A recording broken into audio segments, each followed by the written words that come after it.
The water in New York used to be filled with oysters. An oyster is a sea animal who filters water. Oysters do breathe like fish, and yes, they have gills. And an oyster can filter 1.3 gallons of water per hour.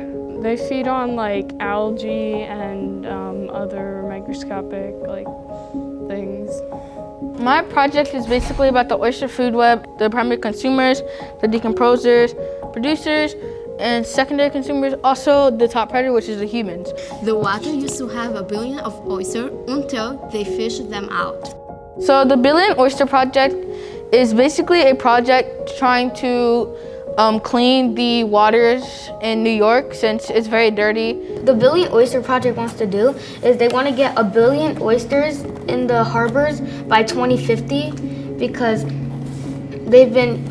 because humans such as us, they've been eating oysters for a long time now. They also help reduce the impact of tsunamis and storms. I've been working with oysters for more than 2 years, I think.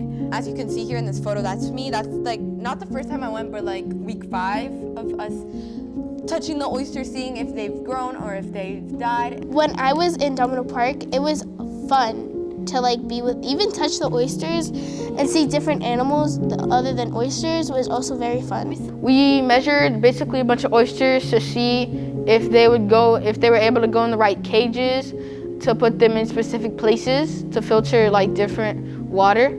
At the beginning, I thought that oysters were all the same size, shape, and everything. Each and every oyster is very different in their own way too. Well, my family has a very big past for oysters, and my mom's mom and dad and all her brothers, they fished oysters and caught oysters and sold them to make a living. And since 2010, they stopped catching oysters and selling them because of the BP oil spill. And my mom's brothers helped rebuild those oyster reefs that the oil killed. Without oysters, we would have a dirty environment for in the ocean. We would have not such good environment for animals in the sea. They help us and they filter the water, and if we have no water, that's gonna be bad for us and the world and